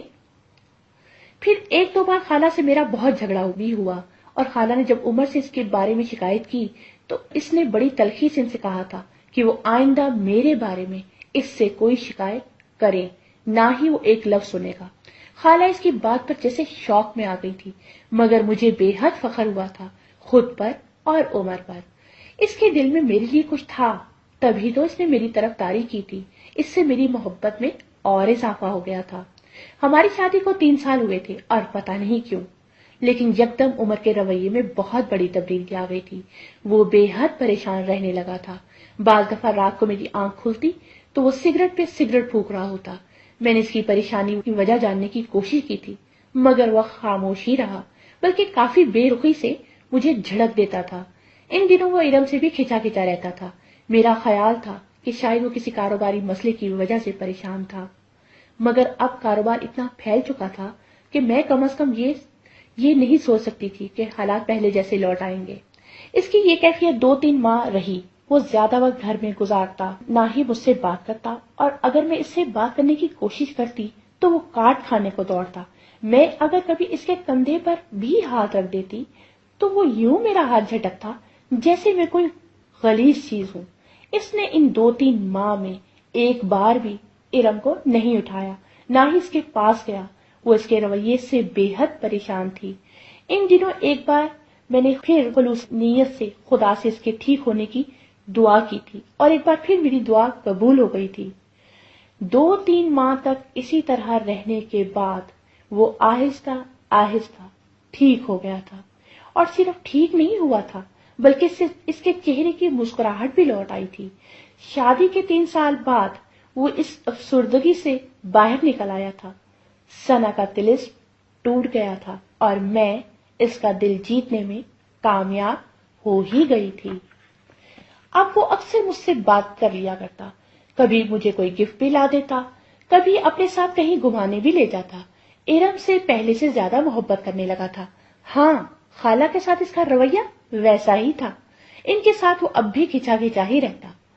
ہر ماہ وہ کھڑے کھڑے انہیں کچھ رقم تھما دیتا، ان کا حال احوال پوچھتا اور چلا جاتا۔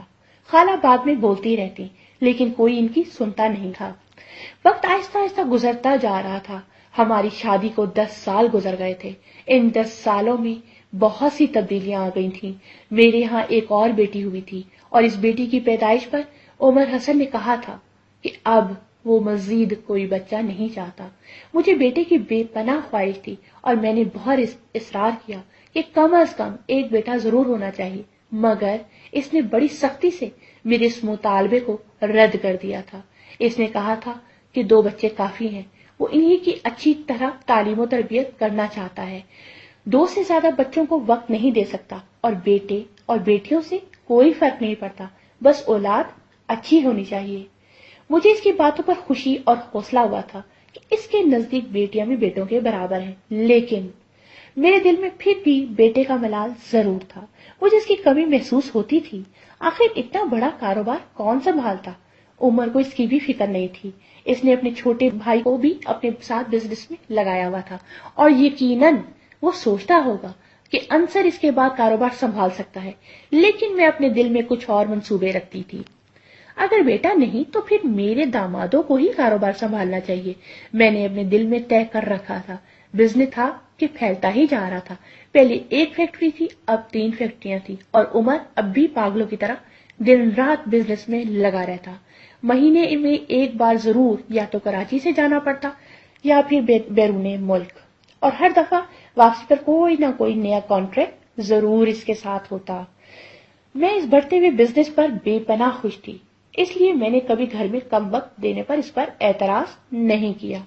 وہ سب کچھ میرے گھر کے لیے ہی کر رہا تھا، میرے بچوں کے لیے کر رہا تھا، میرے لیے کر رہا تھا۔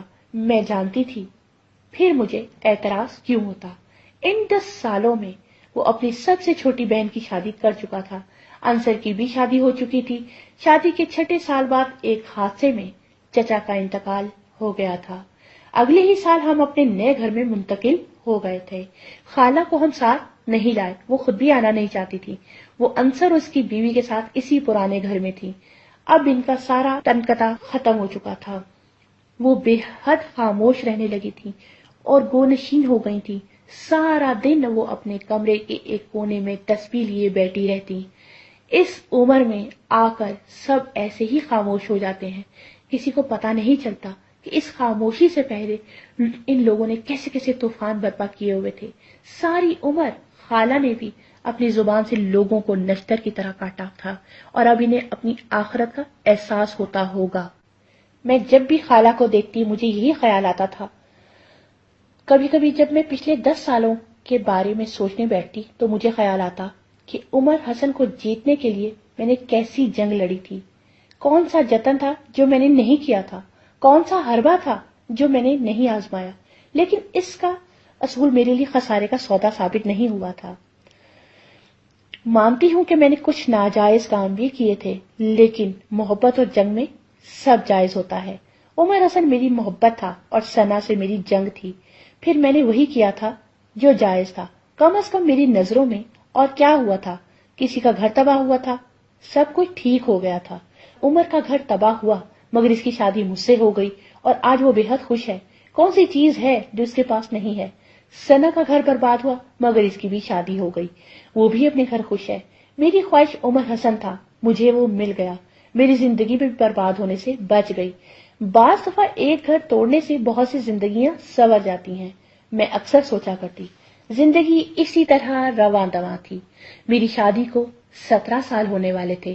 ہم 3 سال پہلے ایک بار پھر پہلے سے بڑے گھر میں شفٹ ہوئے تھے۔ زندگی بے حد پرسکون تھی۔ میری بیٹیاں بڑی ہو گئی تھیں اور عمر نے انہیں شہر کے بہترین اسکول میں داخل کروایا ہوا تھا۔ وہ ان کی تعلیم کے بارے میں شروع سے ہی دلچسپی لیتا تھا۔ مجھے ان کے بارے میں کبھی بھی زیادہ فکر کرنی نہیں پڑی۔ ویسے بھی مجھے خود تو تعلیم میں کوئی دلچسپی تھی نہیں، نہ میں اس سلسلے میں اس کی کوئی مدد کر سکتی تھی، کیونکہ میں خود صرف مشکل سے ایف اے ہی کر سکی تھی۔ اس لیے ان کی تعلیم کا مسئلہ میں نے عمر کے لیے ہی چھوڑا تھا۔ وہ خود تو انہیں پڑھا جاتا مگر اس نے اپنے ان کے لیے بہت مہنگے اور بہترین ٹیوٹر لگوا رکھے تھے۔ ان کے پاس ان کو پڑھانے کے لیے وقت ہوتا بھی کہاں۔ اس نے کاروبار کو اتنا پھیلا لیا تھا کہ اب وہ چاہتا بھی تو اس سے جان نہیں چھڑا سکتا تھا۔ انصر بھی بے حد مصروف رہتا تھا۔ عمر پہلے کی نسبت اب زیادہ دنوں کے لیے گھر سے غائب رہتا تھا۔ ہاں، اب بعض دفعہ مجھے اس کی کمی محسوس ہونے لگی تھی۔ وہ کبھی بھی کسی فنکشن پر ہمارے ساتھ جانے کے لیے وقت نہیں نکال سکتا تھا اور نہ ہی وہ کبھی مجھے یا بچوں کو اپنے ساتھ کسی فنکشن میں لے کر گیا تھا، بلکہ اس کے دوست بھی ہمارے گھر نہیں آئے تھے، نہ ان سے ہمارا ملنا جلنا تھا۔ جب بھی اسے کسی فنکشن کی دعوت آتی تو یا تو وہ پہلے بتاتا ہی نہ، اور اگر کبھی بتا دیتا اور میں ساتھ جانے کی فرمائش کرتی تو وہ لے جانے سے انکار کر دیتا۔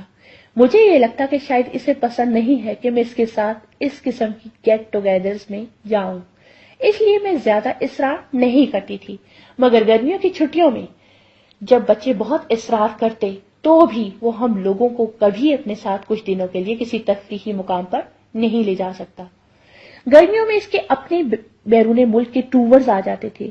وہ ہمیں کہیں جانے سے نہیں روکتا تھا بلکہ ہمارے جانے کے پورے انتظامات کر دیا کرتا تھا اور انصر کی فیملی کے ساتھ ہمیں کہیں نہ کہیں بھجوا دیا کرتا تھا۔ لیکن پھر بھی میرا دل چاہتا کہ وہ ساتھ ہو، کچھ دنوں کے لیے ہم تنہائی میں بیٹھ کر اچھی باتیں کرتے جہاں اس کی کوئی مصروفیت آڑے نہ آئے، مگر اس کے پاس وقت ہی نہیں ہوتا تھا۔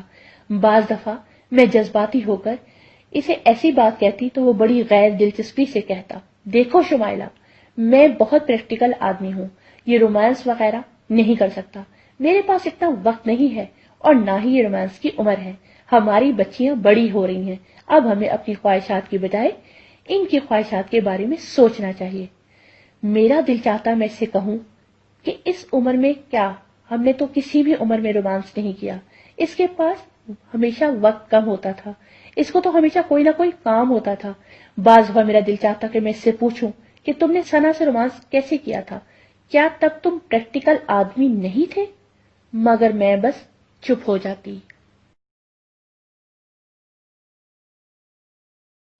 پھر اچانک میری زندگی میں ایک طوفان آ گیا تھا۔ میں کبھی اس کی فیکٹری گئی تھی نہ آفس، لیکن اس دن شاپنگ سے واپسی پر قائد اعظم روڈ سے گزرتے ہوئے میری گاڑی کا ٹائر پنچر ہو گیا۔ ڈگی میں دوسرا ٹائر بھی نہیں تھا۔ مجھے پتا تھا کہ قائد اعظم روڈ پر ہماری فرم کا ہیڈ آفس ہے۔ میں نے سوچا کہ میں وہاں چلی جاتی ہوں، اور اگر وہاں ہوا تو وہ اپنے ڈرائیور کو کہہ کر مجھے گھر ڈراپ کروا دے گا۔ میرے ڈرائیور کو بھی اس آفس کا پتا تھا، اور جہاں میری گاڑی پنچر ہوئی تھی وہاں سے کچھ فاصلے پر ہی وہ آفس تھا۔ ڈرائیور مجھے وہاں تک چھوڑ گیا۔ میں آفس کے اندر چلی گئی تھی۔ کاؤنٹر پر بیٹھی ہوئی ریسیپشنسٹ نے میں نے اپنا تعارف کروایا تھا۔ وہ حیرانی سے میرا منہ دیکھنے لگی تھی۔ مجھے اس کی حیرانی سمجھ میں نہیں آئی۔ میں نے عمر کے بارے میں پوچھا تو اس نے کہا کہ وہ آفس میں نہیں ہے۔ اس پر میں نے اس سے کہا کہ وہ آفس کی کسی گاڑی پر مجھے گھر ڈراپ کروانے کا انتظام کرے۔ وہ میرے مطالبے پر عجیب سی نظروں سے مجھے دیکھتی رہی۔ پھر اس نے کہا، دیکھیں، یہ تو میں جانتی ہوں کہ آپ مسز عمر نہیں ہیں، لیکن آپ کون ہیں یہ میں نہیں جانتی۔ نہ ہی میں یہ جانتی ہوں کہ آپ غلطی سے یہاں آئی ہیں یا کسی نے آپ کو بھیجا ہے۔ مجھے اس کی بات پر غصہ آ گیا تھا۔ کیا سمجھ رہی ہو تم مجھے؟ کیا خیال ہے تمہارا کہ میں کون ہوں؟ میں مسز عمر کو اچھی طرح جانتی ہوں۔ وہ عمر صاحب کو کئی بار لنچ پر لینے آتی ہیں، اور ویسے بھی کبھی کبھار آتی رہتی ہیں، اور آپ مسز عمر نہیں ہیں۔ اس کی بات مجھے بم کے دھماکے جیسی لگی تھی۔ مجھے ایسا لگا تھا جیسے کسی نے مجھے 440 ورلڈ کا شوق دیا ہو۔ اوہ خدایا، کیا کہہ رہی ہے؟ میرا دل دھڑکنا بھول گیا تھا۔ عمر، تم؟ میں آگے کچھ نہیں سوچ سکی۔ میرے تاثرات سے بے خبر وہ کہہ رہی تھی، اگر آپ مسز عمر ہیں تو آپ کو اپنے گھر کا علم ہونا چاہیے۔ آپ اپنے گھر کا ایڈریس بتا دیں۔ میں نے عجیب سی کیفیت میں اپنے گھر کا ایڈریس دہرایا۔ اس کے چہرے پر ایک طنزیہ مسکراہٹ ابھری۔ لیکن عمر حسن صاحب کے گھر کا address 104 D block model town ہے۔ گلبرگ میں ان کے بھائی کا گھر ضرور ہے، مگر اس کا ایڈریس بھی وہ نہیں جو آپ بتا رہی ہیں۔ آپ کوئی بہت بڑی فراڈ۔ میں نے اس کی بات سننا گوارا نہیں کیا۔ تیز قدموں سے میں آفس سے باہر نکل آئی تھی۔ میں بے حد تیش میں اس جگہ پر آئی جہاں میری گاڑی تھی۔ گاڑی اب بھی وہیں تھی، لیکن ڈرائیور نہیں تھا۔ شاید وہ پاس کی کسی دکان سے کسی آدمی سے کو لینے گیا تھا۔ میں وہیں کھڑی اس کا انتظار کرتی رہی۔ وہ گاڑی کا ٹائر اتار کر پاس ہی کہیں پنکچر لگوانے گیا تھا۔ جب وہ آیا تو میں نے اسے گھر کی بجائے ماڈل ٹاؤن کا ایڈریس بتا کر وہاں چلنے کے لیے کہا۔ وہ مجھے مطلوبہ گھر کے سامنے لے آیا تھا۔ اس گھر کے سامنے میرا گھر ایک جھونپڑی تھا۔ وہ گھر بلا شبہ خوبصورتی کا شاہکار تھا۔ عمر حسن، میں تمہیں معاف نہیں کروں گی، کبھی نہیں۔ میں نے اپنے دل میں عزم کیا تھا۔ میں اس گھر کے اندر چلی گئی تھی۔ میرا وجود جیسے آگ میں جل رہا تھا۔ جی چاہ رہا تھا کہ میں اس گھر اور اس کی ہر چیز کو آگ لگا دوں۔ پھر وہ بچہ میرے سامنے آیا تھا، اور میرا دل چاہا کہ میں اپنے بال نوچنے لگوں، اپنے کپڑے پھاڑ دوں اور اس کے ٹکڑے کر دوں۔ عمر حسن، میں تمہیں زندہ نہیں چھوڑوں گی۔ میرا دل لہو لہو ہو رہا تھا، میری آنکھوں میں بھی خون اترا ہوا تھا۔ اور پھر میں نے اسے دیکھا تھا، مسز عمر کو، اس عورت کو جس نے میرے حق پر ڈاکہ ڈالا تھا، جس نے میرا گھر برباد کر دیا تھا۔ وہ چہرہ شناسا تھا۔ میں نے اسے دیکھا اور یوں لگا جیسے کسی نے میرے جلتے ہوئے وجود کو ایک برفیلی قبر میں دفن کر دیا ہو۔ ہاں، وہ ثنا تھی، وہی ثنا جس سے میں نے عمر حسن کو چھینا تھا۔ میں کچھ بول نہ سکی، نہ سوچ سکی۔ اس کی آنکھوں میں بے تحاشا سکون تھا۔ مجھے لگا اس کی آنکھیں مجھ پر ہنس رہی ہوں۔ اس نے اپنے بیٹے کا ہاتھ تھاما اور اندر چلی گئی۔ میں بھاگتی ہوئی باہر آ گئی۔ 17 سال میں پہلی بار میں دل سے روئی تھی، اور اتنا روئی تھی کہ شاید کبھی کوئی نہیں روئے گا۔ میں جہاں 17 سال پہلے تھی اب بھی وہیں کھڑی تھی۔ 17 سال میں نے خود کو فریب دے دے کر گزارے تھے اور مجھے پتا ہی نہیں کہ عمر حسن سراب ہے. نہ وہ 17 سال پہلے میرا تھا نہ اب میرا ہے. میں اپنا کمرہ بند کر کے سارا دن ماتم کرتی رہی اور مجھے اب کرنا ہی کیا تھا. وہ رات کو گھر آیا تھا. اسے کچھ کہنے اسے کچھ بتانے کی ضرورت ہی نہیں پڑی. وہ پہلے ہی باعلم تھا اور بے حد پرسکون. ابھی کچھ دیر پہلے وہ میرے سامنے کھڑا کہہ رہا تھا میں نے تم سے کبھی محبت نہیں کی, نہ پہلے کبھی, نہ آج, نہ ہی آئندہ کروں گا. میں تم سے محبت کر ہی نہیں سکتا.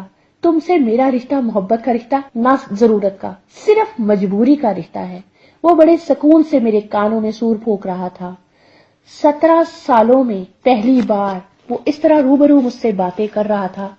اس نے سب کچھ کہا, سب کچھ. مجھے خواہش تھی کہ وہ مجھے بہت سی باتیں کرے. اس نے آج میری وہ خواہش پوری کر دی تھی. عمر, میں نے تم سے محبت کی تھی, تمہارے لیے قربانی دی تھی, تمہارا گھر بسایا تھا. میں نے اس سے کہا, اس پر کوئی اثر نہیں ہوا. وہ بڑی بے رخی سے مسکرایا تھا. یہ سب تمہاری خواہش تھا, میری نہیں. میں نے تم سے نہیں کہا تھا کہ مجھ سے محبت کرو. میں نے نہیں کہا تھا کہ میرا گھر بناؤ. اور کون سی قربانی دی ہے تم نے؟ کوئی قربانی نہیں دی تم نے. قربانی ثنا نے دی تھی, 1 2 3 بہت سی, اور اب تک دیتی آ رہی ہے. یہ وہ تھی جو میرے لیے بڑے گھر کو چھوڑ کر آئی تھی. یہ وہ تھی جس نے مجھ سے کبھی کوئی مطالبہ نہیں کیا. یہ وہی تھی جس نے میری کنگالی کے دنوں میں مجھے اور میرے گھر کو سپورٹ کیا. یہ وہ تھی جس نے میری ماں کو ہر غلط اور ہر ناجائز بات کو برداشت کیا, تمہیں برداشت کیا. یہ وہ تھی جس نے اپنا پورا زیور میری بہن کی شادی کے لیے بیچ دیا. قربانی اگر کسی نے دی تو اس نے دی, تم نے نہیں. تمہیں تو سب کچھ ملا, بتاؤ کیا نہیں ملا تمہیں؟ شادی کے بعد سے کون سی خواہش تمہاری پوری نہیں ہوئی؟ میں نے تمہیں سب کچھ دیا, سب کچھ, تاکہ تم کبھی مجھ پر احسان نہ جتا سکو. مجھ پر اگر کسی کے احسان ہیں تو ثنا کے, اور ایسا کوئی نہیں جس کے احسان کا بدلہ میں نہ دے سکوں. اس نے مجھے آسمان سے زمین پر لا پٹکا تھا. شمائلہ, میں سب کچھ جان گیا تھا. تمہاری اور امی کی اصلیت دیر سے صحیح, مگر میں پہچان گیا تھا. تم نے پوری پلاننگ سے میرا گھر برباد کیا تھا. میں تب سوچتا تھا کہ تم صرف امی کے لیے آتی ہو, مگر ثنا ٹھیک کہتی تھی. تم امی کے لیے نہیں, اس گھر کو برباد کرنے کے لیے آتی تھی. بہت ہنگامہ مچایا تھا تم نے کہ ثنا نے تمہیں بدنام کر دیا. اب کوئی تم سے شادی کرنے کو تیار نہیں. نہیں شمائلہ, تمہیں بدنام ہونے کا کوئی دکھ نہیں تھا. تم بہت خوش تھی کیونکہ تم یہی چاہتی تھی, تم بدنام ہو اور میں مجبور ہو کر تم سے شادی کر لوں. یا اللہ, کیا ہر انکشاف آج ہی ہوگا؟ میں نے کرب سے آنکھیں بند کر لی تھی, مگر وہ آواز بند نہیں ہوئی تھی. تمہارا والہانہ پن, تمہاری بے اختیاریاں, تمہارے انداز, تمہاری باتوں, ہر چیز نے ثنا کے شعبے کی تصدیق کی تھی. تم مجھ سے شادی کرنا چاہتی تھی اور اس کے لیے جو چاہا تم نے کیا. میں جان گیا تھا, میں تمہیں جان گیا تھا. تمہارے اندر کیا تھا مجھ سے کچھ بھی چھپا نہیں رہا, لیکن میرے پاس تم سے جان چھڑانے کا کوئی راستہ نہیں تھا.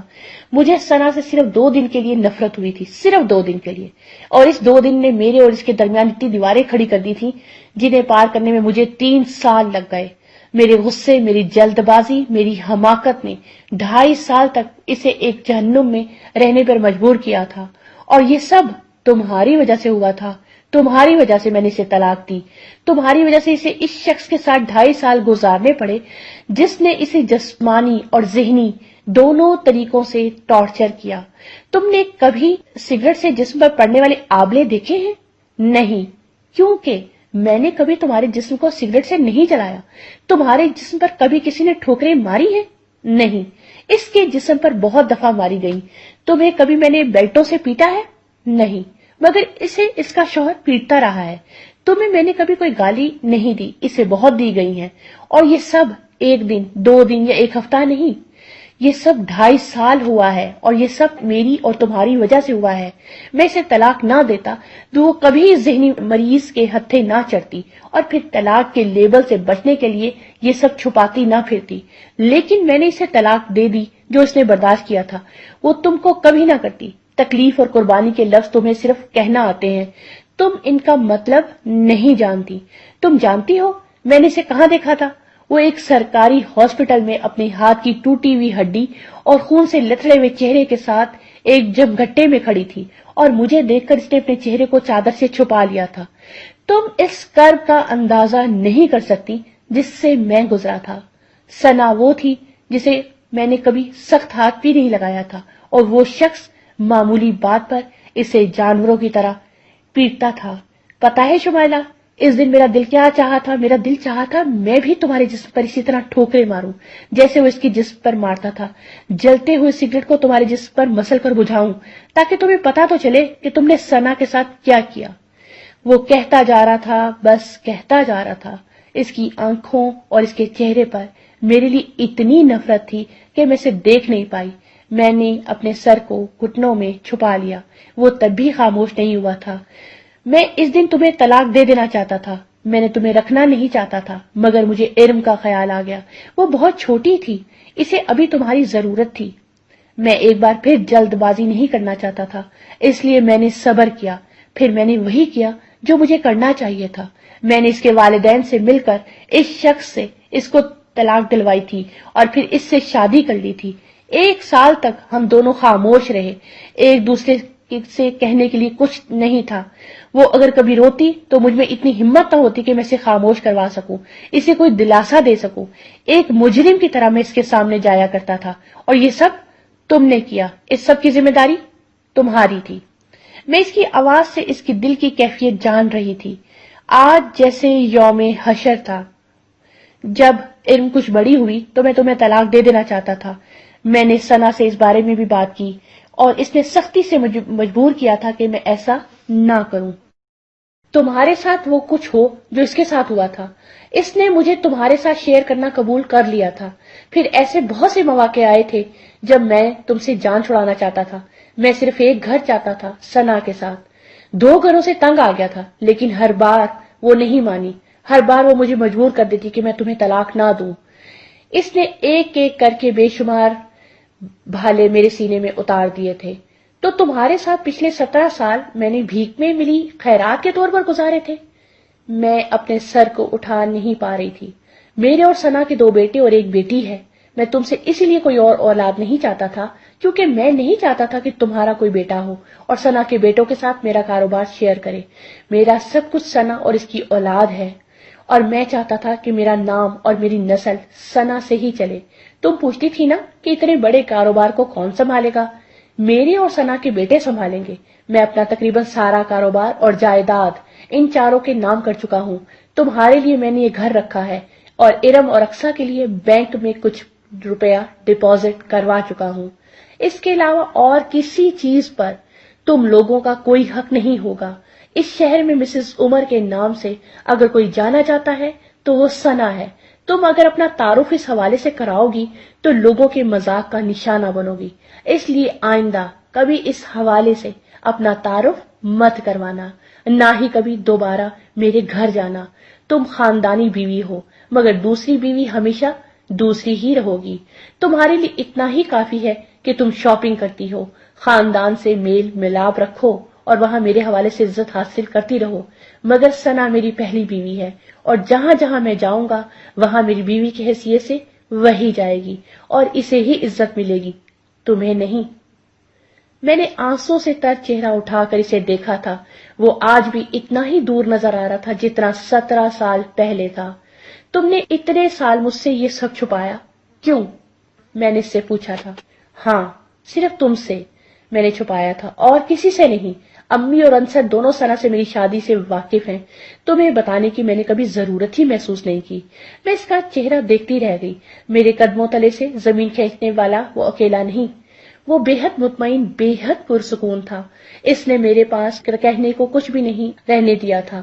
میں پچھلے 17 سالوں میں یہ سوچ کر خوش ہوتی رہی تھی کہ وہ میرے پاس سب کچھ ہے اور ہمیشہ کے لیے رہے گا، مگر یہ سب فریب تھا. ثنا کا آسیب ہمیشہ میری زندگی میں رہا تھا اور اس آسیب نے ایک بار پھر میرے وجود کو نگل لیا تھا. عمر، میں تمہارے ساتھ رہنا نہیں چاہتی. تم مجھے طلاق دے دو. اتنا بڑا دھوکہ کھا کر میں تمہارے ساتھ نہیں رہ سکتی. میں نے پتہ نہیں یہ کہنے کا حوصلہ کہاں سے پیدا کیا تھا. مجھے تمہیں طلاق دینے پر کوئی اعتراض نہیں ہے بلکہ خوشی ہوگی، لیکن تم اچھی طرح سے اس بارے میں سوچ لو اور پھر مجھے اپنے فیصلے سے آگاہ کر دینا. میں ارم اور اقصیٰ کو تم سے نہیں چھینوں گا، وہ تمہارے ہی پاس رہیں گی. میں انہیں شٹل کاک بنانا نہیں چاہتا، لیکن تم یہ ضرور سوچ لو کہ تمہارے اس فیصلے سے ان دونوں کے ذہن اور زندگی پر کیا اثر ہوگا. تمہیں کچھ سالوں کے بعد ان دونوں کی شادی بھی کرنی ہے، اور کسی متعلقہ کی بیٹی کو بیاہ کر لانے سے پہلے لوگ 1000 بار سوچتے ہیں۔ پھر بھی اگر تم طلاق ہی چاہتی ہو تو ٹھیک ہے، میں تمہیں طلاق دے دوں گا، لیکن بہتر ہے تم اچھی طرح اس بارے میں سوچ لو۔ وہ یہ کہہ کر بڑی لاپرواہی سے اپنا بریف کیس اٹھا کر چلا گیا، اور میں تب سے اسی کرسی پر جھول رہی ہوں۔ چیزوں کو بنتے ہوئے کتنے مہینے لگ جاتے ہیں، مگر جب وہ ختم ہونے لگتی ہیں تو پھر سب کچھ لمحوں میں ختم ہو جاتا ہے۔ میں کرسی پر جھولتے ہوئے سامنے ڈریسنگ ٹیبل کے مرر میں اپنے وجود کو دیکھ رہی ہوں۔ مرر مجھے سبز کپڑوں میں ملبوس تراشیدہ بالوں والی ایک فربئی مائل 40 سالہ عورت کا عکس دکھا رہا ہے، جس کا ماضی ایک فریب تھا اور مستقبل ایک خواب رہا، جس کا خوبصورت چہرہ دل کو نہیں جیت پایا تھا، جسے اس نے سب کچھ سب سے زیادہ چاہا تھا۔ میں یہ نہیں مانتی مرد کے لیے قربانی دی جائے اور وہ اسے بھول جائے، اس کا کوئی صلہ نہ دے۔ یہ کیسے ہو سکتا ہے؟ وہ بندہ جو آپ کا شوہر ہے، آپ سے محبت کرتا ہے، آپ اس کے لیے کچھ کریں تو وہ اسے بھلا دے، اس کے نزدیک اس کی کوئی وقت ہی نہ ہو، اور پھر ہم دونوں میں ذہنی ہم آہنگی ہے۔ ہمیں تو اپنی بات ایک دوسرے تک پہنچانے کے لیے بعض دفعہ لفظوں کی بھی ضرورت نہیں پڑتی۔ کم از کم عمر حسن وہ واحد شخص ہے جس کے بارے میں کہہ سکتی ہوں کہ وہ احسان فراموش نہیں۔ بہت سال پہلے ایک بار ثنا نے اپنے کسی دوست سے کہا تھا، اس کی آواز میرے کانوں میں لہرا رہی تھی، ہاں عمر حسن احسان فراموش نہیں تھا، اس میں وہ خوبیاں تھیں جو عام مردوں میں نہیں تھیں، اور ان خوبیوں کی وجہ سے ہی میں اس کی محبت میں گرفتار ہو گئی تھی۔ مجھ میں اس جیسی کوئی خوبی نہیں تھی، پھر بھی میں نے اس کے ساتھ زندگی گزارنے کی خواہش کی تھی۔ مجھے اپنی کسی فیل پر کوئی شرمندگی، کوئی افسوس نہیں ہے۔ میں نے جو ٹھیک سمجھا اسے حاصل کرنے کے لیے کیا۔ میں انسان تھی، کوئی فرشتہ نہیں، اور پھر سب یہی کرتے ہیں۔ میں نے کوئی گناہ نہیں کیا تھا۔ اگر میری وجہ سے ثنا کو تکلیفیں اٹھانا پڑی تو میں کیا کر سکتی ہوں؟ یہ سب کچھ اس کی قسمت میں تھا۔ پھر عمر حسن مجھے ان سب چیزوں کا ذمہ دار کیسے ٹھہرا سکتا ہے؟ میں نے 17 سالوں کے دوران سب کچھ پا لیا تھا، دولت، گھر، بچے، سکون۔ میں نے سوچا تھا اب دنیا میں کچھ اور پانے اور حاصل کرنے کے لیے باقی نہیں رہا، مگر مجھے یہ پتا نہیں چلا تھا کہ عمر حسن، ہاں بس عمر حسن میرا نہیں ہوا۔ میں نے اس کو اتنا چاہا تھا کہ اس کے عشق میں اپنے وجود کو آگ بنا ڈالا تھا، اور اس آگ نے کتنوں کو جلایا، مجھے کبھی اس کا احساس نہیں ہوا۔ اب یہاں اس کمرے میں کرسی پر جھولتے ہوئے میری سمجھ میں نہیں آ رہا کہ میں کیا کروں۔ اس سے طلاق لے لوں تو اس عمر میں اپنے چہرے پر، اپنے ماتھے پر یہ داغ کیسے سجاؤں؟ اپنی بیٹیوں کو میں کیا بتاؤں کہ عمر حسن سے طلاق کیوں لے رہی ہوں؟ اپنے ماضی کے کارناموں کو کیسے ان کے سامنے رکھ دوں؟ وہ تو پھر بہت سے سوال کریں گی میرے بارے میں، عمر حسن کے بارے میں اور ثنا کے بارے میں، اور میں انہیں کوئی جواب نہیں دے سکتی۔ اگر انہیں مطمئن کر بھی دوں تو ان لوگوں کو کیسے مطمئن کروں گی جو میری بیٹیوں کا رشتہ لینے آئیں گے؟ اور اگر میں طلاق نہ لوں تو زندہ کیسے رہوں گی؟ پچھلے 17 سال جس فریب، جس شراب کے ساتھ رہی ہوں، اس کے ساتھ آگے کیسے رہوں؟ اس کی بے اعتبار نظروں اور اجنبی لہجے کو کیسے برداشت کروں جو میرا خون کر دیتے ہیں؟ اور یہ کیسے برداشت کروں کہ وہ اسی شہر میں ایک گھر میں اس عورت کے پاس بھی جاتا ہے جسے وہ سب سے زیادہ چاہتا ہے؟ یہ کیسے برداشت کروں میرے لیے اس کی نظروں میں نفرت اور اس کے لیے محبت ہو؟ میں دوراہے پر کھڑی ہوں اور جانتی ہوں کہ منزل دونوں رستوں پر نہیں، پھر بھی مجھے ایک رستہ چننا ہے اور میں انتخاب نہیں کر پا رہی۔ اور اب میں آپ سے پوچھ رہی ہوں، مجھے بتائیں میں کیا کروں، کون سا رستہ چنوں؟ مجھے یہ بتانے کی ضرورت نہیں ہے کہ میں نے اچھا کیا یا برا۔ مجھ پر نیکی اور بدی کا فتویٰ جاری مت کیجیے، میں سب جانتی ہوں، صرف یہ نہیں جانتی کہ مجھے کیا فیصلہ کرنا چاہیے۔ اس لیے آپ سے آپ کی مدد چاہتی ہوں، شاید آپ مجھے اس برغس سے نکال لیں جس میں میں اپنی مرضی سے گری ہوئی ہوں۔ مجھے بتائیں اگر میری جگہ آپ ہوتے تو کیا کرتے؟ For more updates, subscribe to our channel, click the playlist and enjoy watching and listening the videos.